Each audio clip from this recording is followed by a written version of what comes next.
Então, tudo bem? Vamos lá. Estamos na semana 15 com a frente B de Biologia. Nosso tema hoje é Genética das Populações e eu sou a tutora Caterine Carvalho. Essa semana termina os nossos temas teóricos de aulas e as próximas 2 aulas finais ficam para as revisões com questões de todo o conteúdo que trabalhamos na frente B, ok? Então vamos lá para fechar esse nosso ciclo com genética das populações. O que vem a ser? É um ambiente, o que vai sofrer evolução são as populações, não é o ambiente em si. As populações evoluem, elas vão sofrer a ação do ambiente e vão estar sujeitas às mudanças, tá? Sejam elas quais forem. As mudanças elas não ocorrem assim pontualmente num dia, elas ocorrem ao longo do tempo. E quem manda, quem percebe isso é a genética, quando ela vai ver a frequência dos alelos. E para que aconteça também essa evolução, é preciso ter variação genética. Se aquela população não muda o seu material genético ao longo do tempo, não tem o que mudar. Ela continuou da mesma forma, então tem que ter variação genética. E aí a gente lembra dos agentes evolutivos, né? Mutações, a própria reprodução sexuada, que gera recombinação gênica, tá? A seleção natural, eh, a questão da deriva genética, especiação, vários são os fatores que podem favorecer a questão da evolução. Os agentes evolutivos, eles atuam nos fenótipos e a genética das populações retrata como esses genes passam entre as populações, na geração de descendentes. Então, assim, os agentes evolutivos, como a que a gente falou, as mutações e seleção naturais, eles atuam no fenótipo, naquelas características, como o modelo do bico de pássaros, é um fenótipo. Então, vai atuar exatamente nesse fenótipo, tá? E aí, isso também pode ser repassado entre as populações, essas mudanças que podem ocorrer. A evolução da população ela acontece quando indivíduos de diferentes genótipos sobrevivem e reproduzem em diferentes taxas. Tipo, às vezes a gente tem pequenas mudanças nos grupos que, quando eles se reencontram, não dá incompatibilidade, eles conseguem se reproduzir, mas ocorre uma mistura de novas características. E isso gera o surgimento de novos fenótipos, e isso vai resultar em evolução. Como a gente percebe que as primeiras aves, né, as aves que elas guardam ainda características de répteis, como as escamas nas garras. Então isso talvez prova um pouco, né, que a evolução aconteceu e elas trazem, às vezes, características das populações, dos ancestrais, né, na verdade. Porque aí nós vamos ter aquela escala evolutiva, né, e os seres sempre vão guardando. A soma de todos os alelos encontrados em uma população corresponde ao pool genético e ele tem a variabilidade que produz os diferentes fenótipos sobre os quais a população evolui.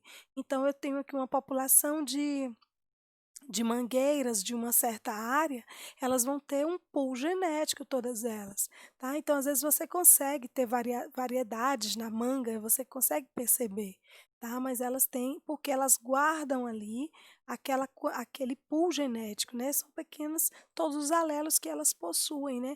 Mangas de um porte maior, mangas mais doces, mangas maiores, e assim com os animais, né? Com os animais também a gente consegue perceber.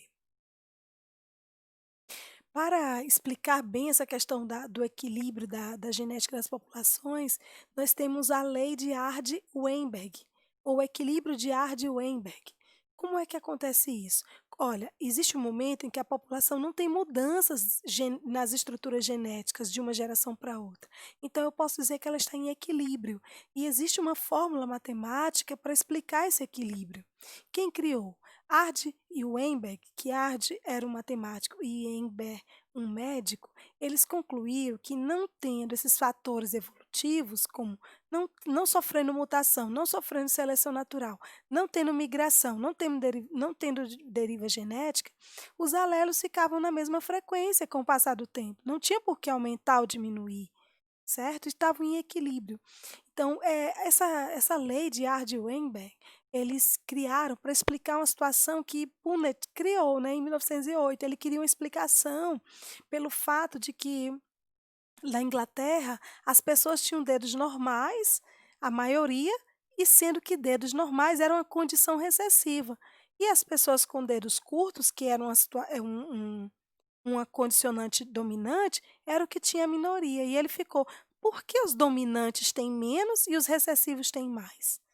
Tá? Então, aí Hardy e Weinberg explicaram que não é essa questão de por que é recessivo, por que é dominante. Não tem nada a ver um gene dominante estar em maior presença, tá? Está em maior expressividade. Não tem nada a ver. Às vezes, um gene recessivo é o que se expressa mais.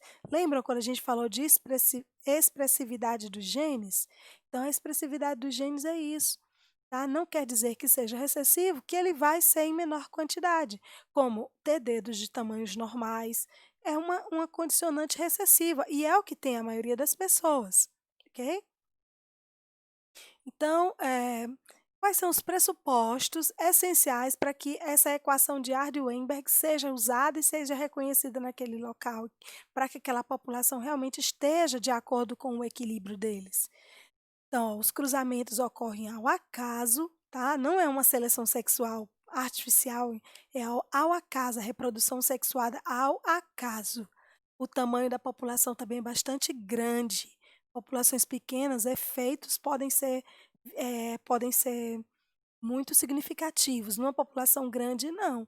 Então, a população tem que ser bem grande, o suficiente para que não tenha esses desvios com pequenos detalhes. É preciso ter realmente uma variação forte, uma seleção forte para que possa realmente vir a proporcionar mudanças. Não existe migração entre as diferentes populações, não pode ter. O efeito das mutações também tem que ser muito pequeno, a ponto de ser ignorado. E a seleção natural não afetará os alelos que estão sendo considerados, pois os genótipos devem ter as mesmas chances de sobrevivência ou reprodução. Tá? Então, são essas as condições essenciais para que a gente possa reconhecer o equilíbrio de uma população seguindo a equação de Hardy-Weinberg. Como é o cálculo dessa frequência? Você tem essa fórmula, tá? O P2 corresponde à frequência de homozigotos dominantes. Aí nós temos somado, essa aqui é uma equação, né? Então, somada duas vezes o P vezes o Q, que é o P corresponde ao dominante, o Q ao recessivo, e PQ, no caso, os heterozigotos, essa parte corresponde a eles, e o Q ao quadrado seria a frequência de homozigotos recessivos. Toda essa equação seria igual a 1.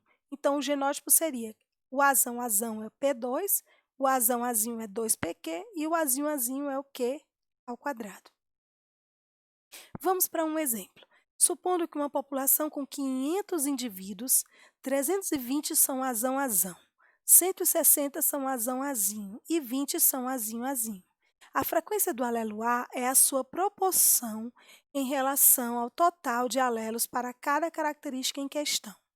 Como cada indivíduo tem 2 alelos, o número de indivíduos é multiplicado por 2, ou seja, os 500 indivíduos da minha população, na verdade, são 1.000 indivíduos. O número de alelos azão eu multiplico também, 2 vezes 320, e vai dar 640, mais os 160 de heterozigotos. Então, a frequência de azão dá 800 alelos, tá? Então, esses 800 alelos eu posso fazer rapidinho, sabendo dividir 800 alelos, que é o azão, dividido pelos 1.000 indivíduos da população. Então, eu tenho uma frequência de 0,8 a 80%. Para eu saber a frequência do azinho é fácil. Eu sei que P mais Q é igual a 1. P é o azão, Q é o azinho, igual a 1 ou 100%. Então, se eu já tenho P, que é 0,8, o Q vai ser 0,2, porque a soma deles tem que dar 1. Então, é muito fácil você descobrir a frequência deles usando essa fórmula, ok? Outro exemplo. Considere um par de alelos, azão-azinho, em uma população hipotética de 10 mil indivíduos. Suponha que 3.600 são homozigotos azão-azão, 1.600 são homozigotos azinho-azinho e 4.800 sejam heterozigotos azão-azinho. Nessa população, há um total de 20 mil alelos do loco gênico considerado, uma vez que cada indivíduo tem um par deles. Então, é os 10 mil vezes 2, como a gente fez na questão anterior, por isso 20 mil. O número de alelos azão é 12 mil. Por quê? 3.600 dos azão vezes 2 dá 7.200, mais os 4.800 do heterozigoto, vou ter esse valor aí de 12 mil. Tá? E eu posso fazer aquela mesma coisa de dividir esses 12 mil pelos 20 mil, tá? Que é o que a gente faz aqui, ó. Eu posso pegar esses 12 mil, dividir pelos 20 mil, e eu vou encontrar numa frequência de 0,6, que é a frequência de azão, tá? Então, eu poderia ter colocado nessa tabela, porque fica bem mais fácil, ó. Azão, 3.600, mas aí eu coloco, ó, duplicado. Azão, azinho, 4.800 para cada um. Então, eu sei que dá 12 mil, que esses aqui é o azão. É o azão. E o azinho, ó, é 1.600. Dividindo aqui um para cada, porque é um par, né? Então, aí eu ponho aqui o outro 4.800 do azinho. Somando dá 8 mil. Então, assim, eu também posso usar na tabela. Em questões pequenas, que não toma muito o seu tempo, você pode fazer que você tem menos chances de errar. Então, aí você vê, ó, se você dividir 12 mil por 20, 20 porque eu falei que a população tinha 10 mil, mas a gente sempre multiplica por 2. Então, 12 mil por 20 dá 0,6. Do jeito que 8 por 20 dá 0,4. E se você pôr naquela fórmula P mais Q igual a 1, que é a frequência de azão, que é P, a frequência de azinho, que é Q, que é igual a 1, 100%, é só eu somar 0,6 mais 0,4 igual a 1. Se eu tivesse só a frequência do azinho, eu poderia descobrir, porque eu ponho 1 menos frequência de azão, usando a fórmula. Tá? E aí eu iria descobrir de qualquer maneira 0,4. Mas veja que na tabela é facinho de você conseguir também descobrir. E quando eu falo de frequência da herança ligada ao sexo? Frequência de homens normais, né? Que eu falo que é XDzão Y, ele corresponde ao P. Homens daltônicos, que são os afetados, no caso, o XDzinho Y, que é o recessivo, é o Q. Mulheres homozigotas normais, que elas são dominantes, XDzão, ela é o P2. Mulheres normais heterozigotas seriam XDzinho, que é o 2PQ, que é a parte da fórmula que fala para os heterozigotos, e a frequência de mulheres daltônicas seria XDzinho ou Q ao quadrado, ok? Da mesma maneira. E se eu usar casos de frequências em polialelia, que no caso dos grupos sanguíneos, eu tenho o sangue A, né? O A homozigoto, aí eu falo também, ó, IA seria o P2. O B é homozigoto, Q2. O I, que é o O, o Izinho, que é o sangue O, seria R. O sangue AB, que é heterozigoto, é 2PQ. O sangue A heterozigoto, 2PR. O sangue B, que ele é o Q, ó, e ele é heterozigoto, 2QR. Então, o A é o P, o B é o Q, o AB é 2PQ e o sangue O é R. Veja que apareceu mais um coeficiente aqui, né? Além do P e do Q. Então, nesse caso, fica a soma deles três igual a 1. A frequência de A mais a frequência de B mais a frequência de O seria P mais Q mais R igual a 100 ou a 1. Ok? Da mesma maneira. E a deriva genética? Deriva genética ou deriva gênica? É um fenômeno que acontece quando algumas atitudes podem gerar desastres ecológicos, incêndios nas florestas, inundações, desmatamentos, tudo isso são as atividades humanas mais comuns, vão dar deriva genética, ou seja, os genes vão se afastar, talvez, ou se separar das populações por algum motivo, porque elas vão se distanciarem. É com isso que podem reduzir tão drasticamente o tamanho de uma população, que os poucos sobreviventes não têm mais representação genética da população inicial. Então a gente viu aí nas queimadas no Pantanal, na Amazônia, no Cerrado, na Caatinga, que esses acontecimentos podem ter reduzido o tamanho das populações drasticamente e elas podem ter perdido a representação genética original. Isso é um problema de desequilíbrio ecológico, ok? Muito sério. Então você tem aqui essa imagem para explicar, ó, é um caso de herança autossômica dominante, né, a cor da pelagem desses coelhos é a pelagem marrom. Veja que na primeira geração, nós temos aqui 8 coelhos marrons e 2 brancos, tá. O marrom é bezão, bezão e bezão, bezinho, os brancos bezinho, bezinho. Na primeira geração, eles têm a mesma frequência, 05, 05, a frequência do bezão e a frequência do bezinho. Se por acaso acontece alguma coisa, 5 desses coelhos se reproduzem, tá? Mas por uma má sorte morreram alguns. E aí a frequência diminui do bezinho, porque você vê que reduziu o branco, e também aumentou a frequência do bezão, ou seja, ficou mais marrons do que brancos. Houve já uma redução deles. Quando esses coelhos, digamos que se reproduzam da segunda geração para a terceira, e aconteceu um ataque de predadores, por exemplo, e aí acabou totalmente os brancos e os portadores do bezinho, dizimando assim toda o grupo da frequência do alelo bezinho, veja que mudou totalmente, né? Que a frequência de bezão, que é 0,1, que é o P, ficou 0,1 e a do B ficou 0, ou seja, ela totalmente foi dizimada. Isso acontece com a deriva genética ou deriva gênica por fatores externos, né, desastres ecológicos, desmatamentos, caçadas. E o tamanho da população influencia totalmente, tá? Populações menores, com certeza, vão sofrer muito mais do que populações gigantescas. Existem também, dentro da deriva genética, uma explicação do efeito gargalo, para você entender, chamado também de bottleneck. Então, você vê aqui no efeito gargalo a população inicial, tá? Essas bolinhas coloridas lilás, laranja e verde. O efeito gargalo é a boca da garrafa. Então, vai passar alguns indivíduos ali. Quem passa pela boca da garrafa é sobrevivente, ok? E eles vão gerar uma geração seguinte. Quem ficou dentro da garrafa e não saiu são os que são eliminados, né, de alguma maneira na natureza. Então, você tem essas duas imagens mostrando aqui a original, a boca do gargalo aqui, saiu os sobreviventes e eles vão gerar uma nova população, tá? É a população sobrevivente. Da mesma maneira aqui, ó, quem ficou na garrafa fica perdido. E aí, alguns genes também vão ser perdidos. Aqui, ó, vai ser uma nova geração. Outro aqui esquema para você entender. Olha aqui, a população original tem o efeito gargalo, tá? Quem passa são os sobreviventes, certo? Aqui já tem uma frequência alterada comparada à original e aqui a próxima geração, olha aí como ela está um pouco mais diferente. Digamos que bolinhas azuis e amarelas sejam a frequência dos alelos. Olha aqui, qual foi o alelo que apareceu mais? Foi o azul e o alelo amarelo, ele ficou reduzido. Então, houve uma alteração, né, da frequência de alelos nessa geração resultante, nessa geração filha.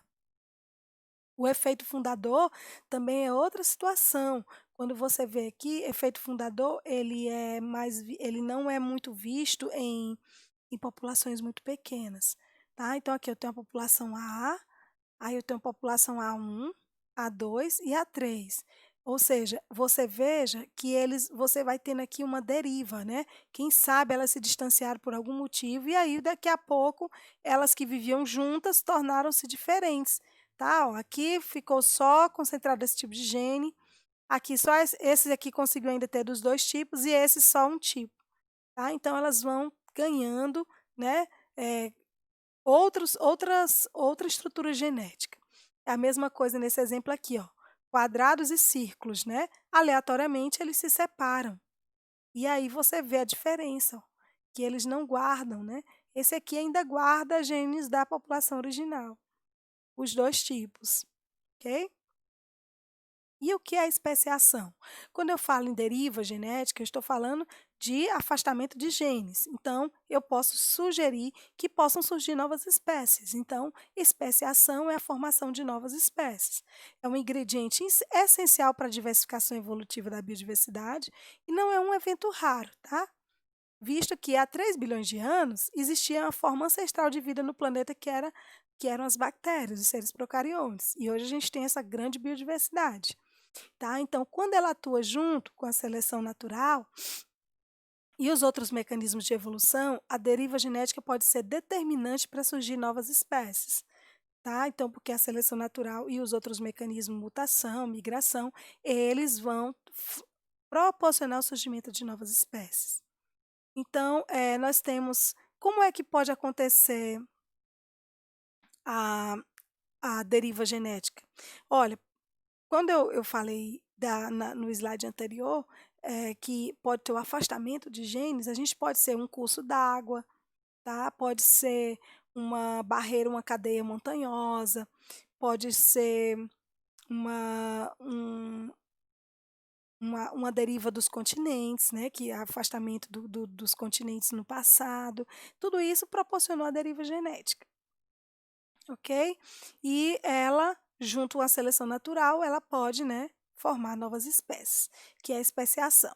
A especiação pode acontecer de maneira alopátrica, ou seja, uma barreira geográfica aconteceu ali, um curso d'água para os seres terrestres, onde eles não passaram uma estrada, né, uma cadeia de montanha, e aí se afastaram totalmente. Dali elas vão sofrer condições diferentes do ambiente e vão, ao longo do tempo, sofrer mutações, ou ter migração só para aquele lado, tá? E aí isso vai gerar a formação de uma nova estrutura genética e formação de novas espécies. A especiação simpátrica é muito comum, não tem barreira geográfica, mas acontece dentro das próprias populações ter formação de poliploidia, né? Lá nas divisões celulares tem uma duplicação a mais que não foi desfeita e isso gerou um conjunto, né, diploide a mais e isso faz com que elas vão se diferenciando.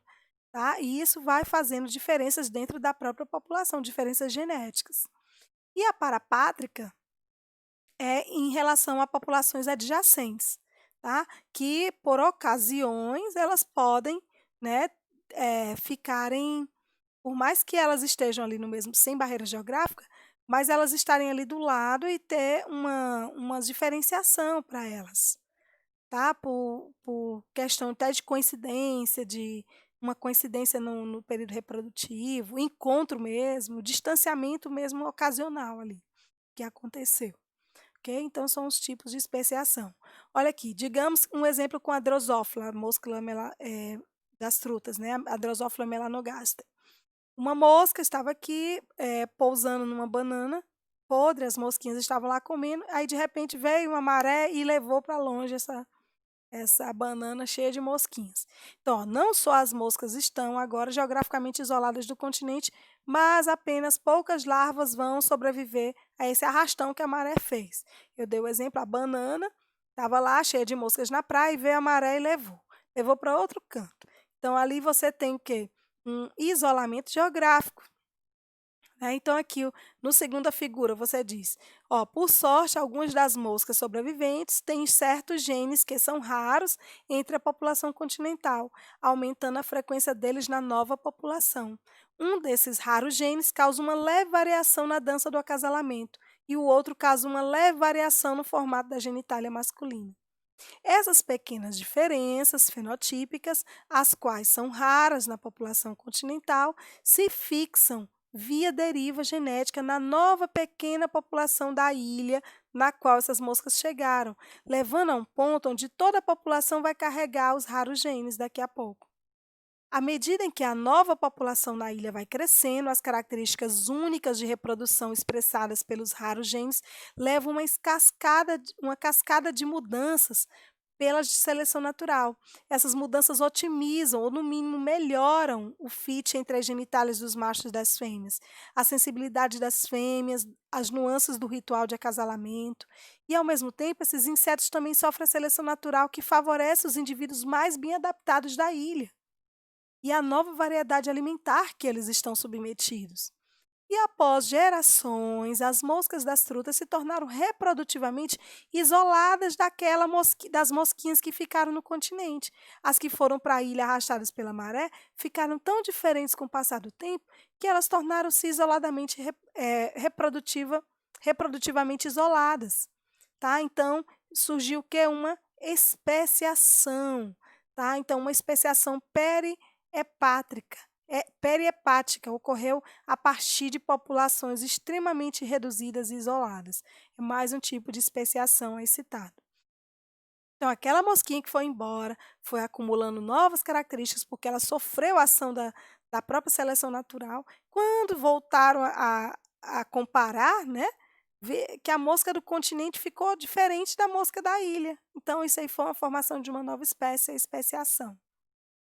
Os mecanismos de isolamento reprodutivo também requer uma atenção, tá? Então, nós temos as barreiras pré-zigóticas, são aquelas barreiras antes, né, da formação do zigoto, ou seja, antes da fecundação. Eu tenho o isolamento espacial, nós temos isolamento temporal, mecânico e gamético. Não é, espacial, eles não vão estar no mesmo local. Temporal, vão estar em tempos reprodutivos diferentes. Mecânico, os órgãos genitais têm tamanhos desproporcionais ou incompatíveis para a cópula. Isolamento gamético, os gametas também são incompatíveis, o óvulo não tem atrativos por aquele espermatozoide. Então, nós temos barreiras que evitam a fecundação, já impedem já isola reprodutivamente esses seres, nem chega a formar zigotos, tá? Barreiras pós-zigóticas é quando eu já tenho a fecundação e vai acontecer depois. Por exemplo, posso ter um zigoto híbrido cheio de anormalidades e ele não desenvolver. Eu posso ter um zigoto híbrido que é infértil, ele não vai gerar descendentes. Eu posso ter a viabilidade reduzida do híbrido, ou seja, ele vai ser atrofiado, ele não vai ter um bom desenvolvimento. E eu posso ter um híbrido que vai ter, devido à ausência ou esterilidade de um dos sexos, né? E isso também é uma barreira que dali não vai gerar descendentes. Então, nós temos a questão da infertilidade do híbrido, é o que acontece com cavalos que cruzam com jumentas, né? Cavalos e jumentas vão gerar as mulas, e elas são inférteis, são híbridas inférteis. Do jeito que se a égua cruzar com o jumento, tá? Eles têm o mesmo gênero, que é o Equus, mas na espécie é diferente, que o cavalo é Equus cabalus e o jumento é Equus asinus, e aí vai gerar a mula, que é o filhote deles dois, que é híbrido, tá? Eles conseguem cruzar, gerar descendente, mas é infértil, ok? E para fixação, eu preparei 3 questões para vocês, para a gente lembrar, né, do conteúdo de hoje. Então, eu tenho aqui o equilíbrio de Ardy-Weinberg, é um modelo matemático que estabelece que as frequências alélicas e genotípicas sejam mantidas ao longo das gerações. Para isso, alguns pressupostos devem ser atendidos. A população deve ser infinitamente grande. Será que é verdadeiro ou falso? A reprodução deve ser sexuada e aleatória. Não pode haver seleção natural, não pode ter formação de alelos por mutação, não pode ocorrer migração. Quais desses itens aí está errado? Você lembra quando eu falei quais são os pressupostos para que a gente possa atender ao equilíbrio de Ardy-Weinberg? Veja que todos eles, né? Todos eles atendem, então, realmente todos os itens estão corretos, tá? Todos esses itens atendem ao equilíbrio de Ardy-Weinberg. A população tem que ser grande, reprodução é aleatória, ao acaso, né? Não tem que haver seleção natural, não pode ter formação de novos alelos por mutação, nem tem que ter migração, que são os fatores evolutivos mais fortes, tá? A segunda, a frequência de um gene para um dado caráter dominante em uma população em equilíbrio constituída de 8.000 indivíduos é de 0,2. O número esperado para a característica dominante nessa população é, olha aí, a frequência do gene dominante não é P? P, que eu já falei que P é o dominante, e está dizendo na questão que é 0,2. P mais Q é igual a 1, então P é 0,2, mais Q é igual a 1, então Q é 0,8. Né? Então, o exercício pede para você dizer qual é o número de indivíduos dominantes. Você encontrou 8, que é dos recessivos. Então, vamos calcular a frequência. A frequência dos heterozigotos é 2pq, 2 vezes 0,2 vezes 0,8. que dá 0,32, ou seja, 32% de 2.560 indivíduos heterozigotos. O azão qual é? Não é P ao quadrado? O azão, e não é zero, ele não é 0,2, então é 0,04, ou seja, 4% dos 8.000, equivale a 320 indivíduos. Somando os 320 indivíduos do azão, mas os 2.560 dos heterozigotos, eu vou ter 2.880, correspondente aos indivíduos dominantes nessa população. Ok? Então, é a letra B.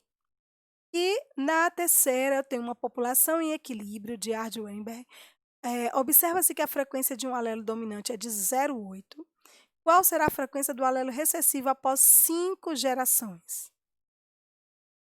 No equilíbrio, não há alterações de frequências dos alelos. Se estar em equilíbrio, eu não preciso me preocupar com 5, 2, 3 gerações. Ele não vai sofrer mudanças. A gente lembra disso? Então, é só colocar na fórmula. Eu já sei que a dominante é 0,8, que é P, mais Q igual a 1. Então, Q é igual a 0,2, porque 0,8 mais 0,2 é igual a 1. E seria a letra C. Ok? Então, gente, se você fizer a questão com calma, lembrar da teoria, você vai fazer e vai resolver e vai ter boa chance de acerto, tá bom? Então, fica agora a nossa aula chegou ao fim e eu te espero nas revisões que vão vir nas próximas semanas, tá bom? Até mais, tchau, tchau.